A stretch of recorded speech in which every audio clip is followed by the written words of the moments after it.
What is up, guys? Ron and Roger back, and on this podcast, we will be discussing the source code with Jake Gyllenhaal or whatever. Yeah. Yeah, I don't know how that's pronounced. I think it's Gyllenhaal. I'm not 100% sure though. No, me neither, actually. Well, great actor though. He'll be playing Mysterio. We're already getting off topic, but I saw some leaked photos of him being in the Mysterio suit, so that was pretty cool. Anyway, we're not I think him as an actor. What do you say? we're already in. It's already messing up. I've always enjoyed him as an actor. I like most of the movies he plays in. They seem to be sci-fi type movies, sci-fi actions, and he always seems to do a good job. Yeah, true. And this one was really good, actually. It really did surprise me. I mean, just look at this thumbnail. You can probably see it right now when you're listening to this podcast. The poster you see over here looks extremely cheap, if you ask me, and it really doesn't. It doesn't show the quality of the movie itself, if you ask me. Like, the movie was extremely good, and I did not know what to expect, and it just blew me away because I did not know what to expect. But what do you think of this film? I really enjoyed it. I thought overall it was done well. I thought that as it's a time loop movie for anyone listening to this who doesn't know, where the main guy goes through like the same events over and over, but each time he remembers what happened last time. And sometimes with those movies, it can kind of get dull because you can just go through like the same pretty much path that earlier films took. But this one had different elements, and I think they used all those elements well enough to make this an enjoyable movie without really getting old. Yeah, that describes the movie pretty well. Also, is it just me, or is this movie extremely fast-paced? I mean, this movie flew by so quickly. Like, I watched this and it felt like it was only 20 minutes. Like, it was so good. But yeah, indeed, I liked how they played with the same situation over and over again. And this movie keeps you guessing. Like, every time you're like, oh, maybe he's the one who planted the bomb. Or maybe this guy's the bomb who, or this guy's the bomber. Yeah. So yeah, this movie definitely keeps you guessing who could be the bomber. And I really like that aspect of it. And personally, I've not seen that many films with this sort of concept where it's the same thing over and over again, like the same situation and stuff. I've seen Happy Death Day and I've seen Groundhog Day, but other than that, not a lot of movies that I've seen with this concept, and I think there are more out there. But I always like Source Code or Groundhog Day and Happy Death Day. I really like both of those films. So yeah, overall, this concept is pretty cool if you ask me. I enjoy multiple films with this concept. And another thing is, I wasn't really aware of this until I watched it the second time, but I noticed that this actually has a lot of different elements of sort of a bunch of different genres. I mean, you have the thriller whodunit where you're guessing who it is, and then you have like the drama where I forget the guy's name. Jake's character is talking to the people that are sending him in using the source code, and there's kind of like the drama element there. And then you have these action sequences, and you have, of course, the mystery, and then there's probably my favorite part, just the parts that don't make sense if you don't know what he's doing, that are just that comic relief in there. I think they all work together well. There's not too much or too little of any of them. No, true. Yeah, I especially like the scene when he finds out who is the bomber and when he goes to the van and stuff like that. I thought that scene was really cool. And also the explosions all the time are pretty cool too. I mean, the explosion looks pretty realistic actually. It doesn't look Yeah, extremely fake. It also, I didn't believe it was a real explosion, of course, but you can't really do that for real with like Jake Gyllenhaal, however you want to pronounce that. With an Jake actual G. explosion, you're just not gonna get a real shot of that. Just can't. But yeah, I quite like that aspect of the movie too. Um, Also in the ending, like when everyone is laughing and stuff, and when you have like a voice saying shit and like there's so much life on the street and stuff, and you see everybody laughing. That scene just Yeah, made me cringe because like the guy who's making them laugh because he got like $125 or something. He's not even that funny, and everyone is yeah. just laughing their ass off as if it's the funniest thing they've ever heard or something. Yeah, he wasn't. I did not find him funny in the movie, but that guy's. I read that he's actually a real life comedian. Oh, He he got like is? third place on America's Got Talent or something. Yeah, and Jay Gyllenhaal had an earbud on during the train sequences, into which the director would start playing music at any point of time, which helped Gyllenhaal's character to look disoriented. The director played random songs as well as static buzz at times. So, yeah, it does look disoriented in a lot of scenes. Yeah, he does. The one scene where he wakes up off the window and then he just kind of jumps back, and then he has it's sort of like a spider sense moment where he senses like everything around him at once. He definitely must have been blessed with the music at that part. Yeah, I think he did. But yeah, I think the spider sense thing is actually quite funny because Tobey Maguire had like a back injury before he went to play Spider-Man in Spider-Man 2. So Jake Gyllenhaal was actually originally gonna be recast as Peter Parker. So yeah, the spider sense thing is actually quite funny. Quite It's funny you all mentioned that. connected. What do you All say? connected in the web. It's all connected in the Spider-Man web. We could be watching like 1960s movies and it would somehow still relate to. But we always go somehow, you know. So, what did you think of the story? I think it's actually really cool. Like it's not that original, but the concept of it being there over and over again, and he has to find out who it is. That does make it really original, and the fact that he wakes up in someone else's body is also a really cool concept in there. So what do you think of the plot? I thought it was pretty interesting. I thought this it's of course borrowed from things like Groundhog Day and movies like that, as you mentioned. But I thought from what it did with those, I think it did do a pretty good job. Yeah, they did. And you don't, there are no obvious. Well, there are clues, but the clues are for like there's so many of them that you don't know. You know, is it the comedian? Is it the guy taking tickets? Is it the guy on the business call? You know, everyone has clues to make you think it's them without actually knowing if it is or not. Yeah. Yeah, they put so many clues in there that you get confused and don't know who it is. So that was really smart. Really smart move. Also, I really like the scenes where he thinks he found the bomber. So he starts suspecting people, and he's looking through the bag and stuff of people who are completely innocent. And he starts to grab stuff out of their bags and shit.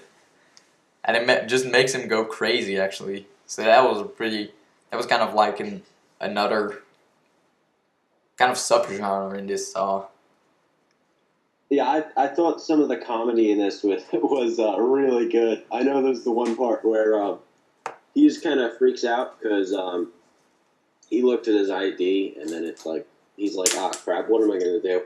And then he just comes out of the bathroom, holds up his ID. It's like a regular ID, and then he says, "Excuse me, I'm trained security, whatever." And then he's like, "This is just a precaution, and just turn off all devices because he knows the bomb is triggered by phone or some kind of messaging call like that." And then there's the one business guy who's like, "No, no, why don't you show me that ID again?"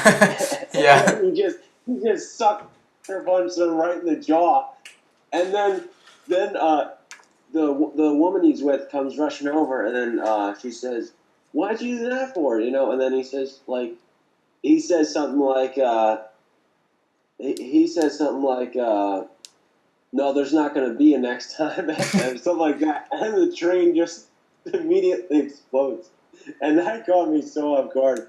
I was laughing a lot when I first saw that. Yeah, this movie does have a lot of comedy in it too. Like, and I really enjoyed that. It doesn't take itself way too serious or something. And this is a plot you could easily mess up. This is like a movie that Yeah. could have easily been in top, Watch Mojo or video, like a top 10 movies with potential that just suck. Movies or something. Like The Purge. Like, that's a cool concept too, but all the movies actually, to be honest, really just suck. Like, I enjoyed watching them, but they're... I totally hated the I'm getting off topic here, but The first Purge. yeah, the first Purge. I saw that, and I would rank it in somewhere in the worst, the worst 10 movies I've ever seen. My brother loved it, but I hated like every single part of it. That's like way off topic. I was actually angry when the credits started rolling. I was like, you can't just end it like that. That's not how movies work. You mess so many things up, and it's like, why'd I buy a ticket? Yeah, I haven't seen that one yet. I've seen all the other movies, and these are really bad, but I can enjoy them for what they are. But yeah, I'm gonna check out the first Purge someday too. But yeah, we're getting way off topic already. It's like there's like this chart I saw about how something is it's really likable, it's to the right, and then if it's really so bad that it's funny, it's to the left, and the chart's kind of in like a U shape, and the further up is the more you like it. But to me, the first Purge was right there in the bottom, where it sucks, but it's like trying to be good, so it's just good enough to not be bad enough to be good. If that makes sense. It's like it sucks a lot, but not enough to be funny. Just to make me it. But anyway, that's way off topic. So, what did you think? What was like probably the most memorable scene to you? Definitely the scene when he gets when he finds out who he is, who like the bomber is, and when he throws his pocket on the floor and hey, you dropped this and stuff, and then he throws it just back in the train. I actually thought that was really smart too, to make everyone think he's dead as well. But yeah, I really enjoyed the scene where he finds out and goes to the van and stuff. And when he jumps out of the train, although you can definitely tell that it's CGI, I thought it looked pretty cool. Even though it looks fake as shit, I still think it looked pretty cool when he's like rolling and stuff. And yeah, I especially like it when he walks up to him, and then it's like you at first you really are just you just think, oh yeah, that's definitely him, and then the way he acts, it's like, oh, maybe it's not really the bomber. But then, of course, you find out he is, so it really is a shock because you don't really suspect him immediately when he's talking and stuff that he is the bomber. It's not like, oh yeah, he's definitely the bomber. No, it actually keeps you guessing until the reveal. or at least that's what it did to me. So what? Yeah, it's not easy to tell. It's not like, like there's the guy, he's frowning, wearing red, carrying the big knife. That's the bad guy. It's not like an easy giveaway No, to let you know. no. So what was what scene do you think was the most memorable? I would say probably the one scene just going over the water, looking at the train. I thought some of the camera shots were pretty good in this. Just in the opening and kind of showing the just the environment of I think it's Chicago. I think it's Chicago, but yeah, I thought those were pretty good. And then also, of course, the bathroom scene and where he suspects one guy of being the bomber, so he's following him around in the bathroom, waiting for him to make a phone call. And he's standing right next to the guy in the urinal, and then he's just staring at the guy as he washes his hands, and it's just so awkward. And then he ends up like sitting right next to the guy and beating the crap out of him, and he's like, "Oh, it's not him." Yeah,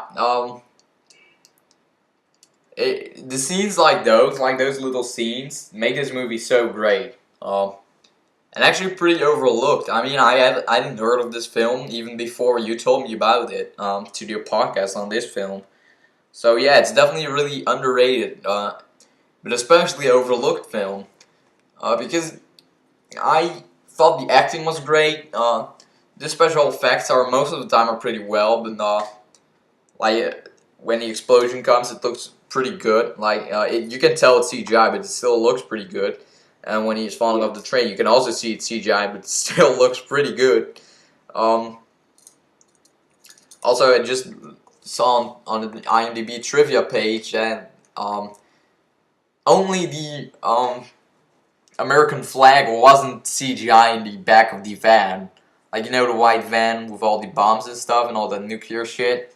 There's also an American flag in there. And that was the only thing that wasn't done with CGI. And I actually didn't quite see. It didn't look fake to me. It looks really realistic, actually. I'm always surprised at how many things are CGI. I mean, there's some things you could just tell are CGI. Yeah. I'm always surprised that there's always more things that I was like, wow, I really thought that was like an actual prop or something, and it's like CGI. So I think that shows that some of the scenes were pretty well done for the that department.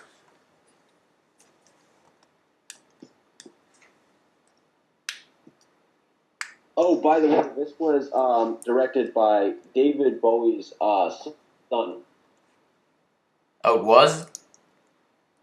For any music fans out there. Is Duncan Jones? Yeah, it's his. He's the son of David Bowie, and this is actually only his second film that he released, and the other one I think is Moon, and I'm gonna that out sometime in the future. Oh, I didn't. If you see this film, you think this was like his 10th movie or something. Like he made a lot of movies before, like had a lot of experience and stuff. But it's only his second movie. I didn't even know that. Like, Moon is pretty good too, or at least critics say it is. It's got a 7.9 on IMDb. So yeah, for a first feature film, that is not bad. For me, I would say probably the part that I had fridge logic on, which for anyone who doesn't know, fridge logic is basically when you walk out of the theater and then like hours later you're staring at the fridge or something, and then like you think, wait, how did that doesn't make sense. Yeah, another thing I thought didn't really make sense was how I think I forget his name, Jake's character, lieutenant or something. He sort of just takes over the life of whoever guy is on the train, and the movie doesn't really give much detail about that. I mean, yeah, he gets the girl, he stops the terrorist, he stops the future attacks, and whatever else. But there's this whole guy's life that he kind of just steals, and it just doesn't really address that. And to me, that's probably the worst part. Yeah. Also, maybe this was explained. I don't know. Maybe you will remember that. Why didn't the lieutenant agree on him having a great life in that other sort of dimension? What do you mean? Like in the end, it's like a happy ending, right? Like he gets to live and stuff, Yeah. Yeah, but why didn't the lieutenant agree on just letting him live in the other sort of dimension? Oh, I think he wanted to mind wipe him to use him on any other stuff. Oh yeah, of course. Yeah, why can't Which they do doesn't that really later? make sense, though, because if it was going to go to a parallel universe, he would have been there in that universe anyway. So it wouldn't have changed anything. I know. Like it are just I mean, things like that. It's 8 minutes. It are just things like that. Those small little things that make this movie just a little bit worse. Like it's not a bad film, but things like this is what makes it not perfect. Like could have been a perfect film, but it's just such a complicated plot. So you can't really explain everything, or it's not going to take themselves serious at all anymore. Yeah. I do think that they handled the vast majority of the concepts well, though. Yeah. Like the time travel and the terrorist part, and the terrorist, he sort of has a motive. He's like, he hates the world or something. It's kind of interesting that, it's not, I think, it's like, it's never who you expect for the terrorist to be. It's because they give you all these guys when he's in a train, but it's someone who already got off. Yeah. Oh yeah, I get what you mean. Yeah, you think it's like a suicidal terrorist or something like that. You don't expect him to actually got enough to Because train. he's looking at all these guys, and the main people that are the suspects, the main people out of the suspects aren't even on the train for most of the time. I mean, are on the train. I don't know what I'm talking about. Basically, the guy who did it gets off like halfway through his 7 or 8 minutes or whatever it is. I also like the fact that you get to see like you drop this, like he dropped his wallet and stuff, and he tells him, "Oh, you dropped this" and stuff like that. I quite like the fact that you saw that scene twice before you actually get to see that he did that on purpose. Yeah. Fuck! I just dropped my phone. You dropped this. Wow, what a coincidence. Oh, no, it's not broken. If you throw it on the ground again, I'm going to know you're the bomber. No, but like my charger was around my chair, and I just moved my chair a little, and then my phone fell off the table. Oh, man. Yeah, I have a complicated setup here, too. I have, like 3 different things, and I have this, I have an extension cord and, like, a surge protector and an on-off switch, and it's plugged into the wall with an adapter, and then my laptop goes around this table. It's wacky.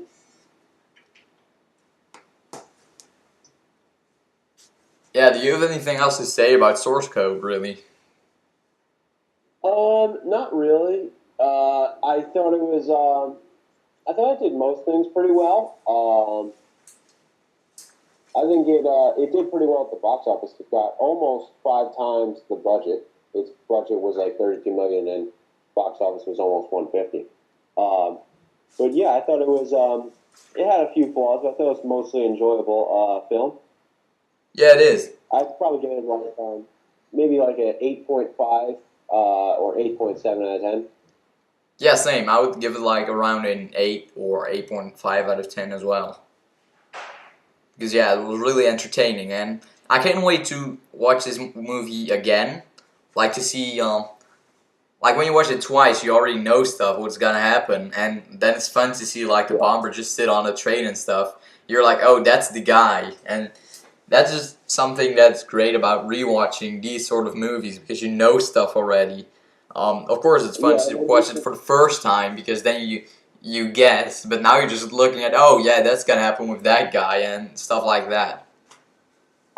And I think it's cool because rewatching the second time, this was the time I saw it. This time was the second time, and I already knew it was who it was, and that to me made the bathroom scene just so much funnier because when you're watching it, you're like it's dramatic, but it's also funny. Like he's looking at this guy really weird. Like, is this a guy? I don't know. And then he sees the train blow up, and then you're like, oh crap, that wasn't the guy, and just as he was. But on watching it the second time, I already knew that isn't the guy. So I'm just watching him go through and beat the crap out of this guy for no reason, and it makes it so much more random, and it's a lot funnier with that mindset.